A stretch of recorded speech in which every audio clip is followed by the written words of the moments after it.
Imagine discovering a book so feared that people once believed it could summon demons into the room. For centuries, whispers spread across Europe about a forbidden manuscript known as the Lesser Key of Solomon, a text that claimed to reveal the names, powers, and secrets of 72 spirits supposedly bound by King Solomon himself. But here's the real mystery: the Bible never mentions such a book.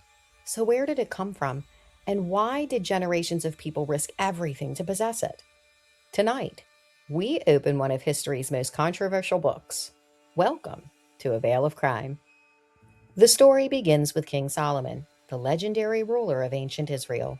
According to the Bible, Solomon was famed for his wisdom, wealth, and the construction of the first temple in Jerusalem.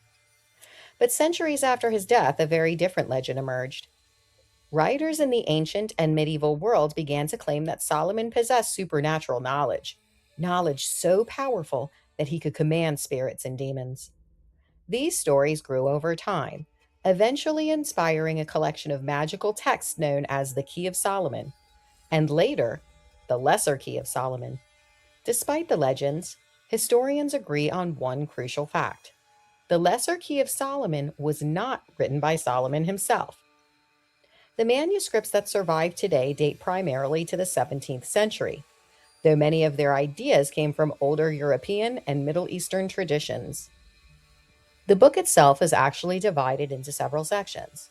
The most famous part, called the Ars Goetia, lists 72 demons, each with a title, rank, and supposed abilities. Some are described as kings, others are dukes, princes, or marquises. The text claims these spirits could reveal hidden treasure, answer questions about the future, or grant knowledge to those who summon them correctly. Each spirit was given an elaborate seal, a symbol that practitioners believed held power. The book also included complex instructions involving candles, circles, prayers, and rituals. To modern readers, it sounds like a fantasy, but in 17th century Europe, many people took such claims very seriously. The Lesser Key of Solomon did not emerge from nowhere.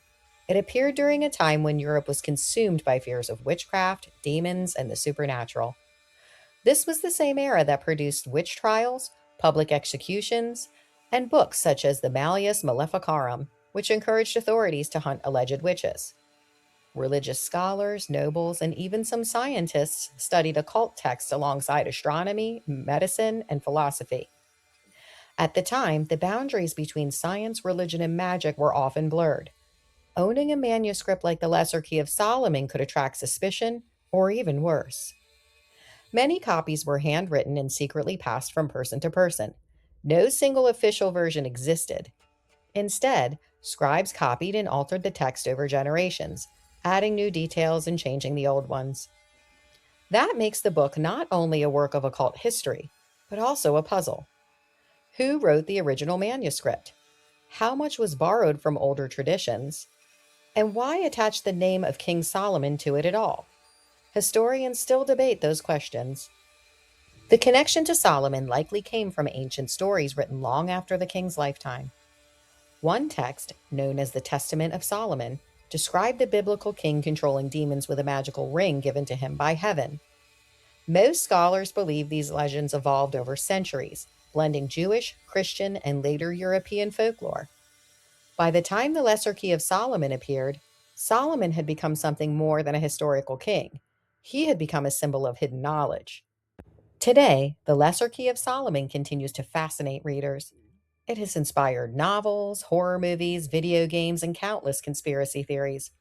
But historians view it differently, not as proof of supernatural power, but as a window into a world where fear, faith, and mystery shaped everyday life. The real story isn't whether the book could summon demons. The real story is why so many people believe that it could. And that mystery remains unsolved.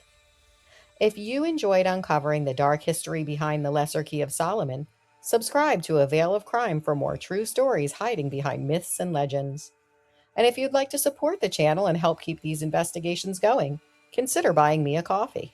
Until next time, keep looking beyond the veil.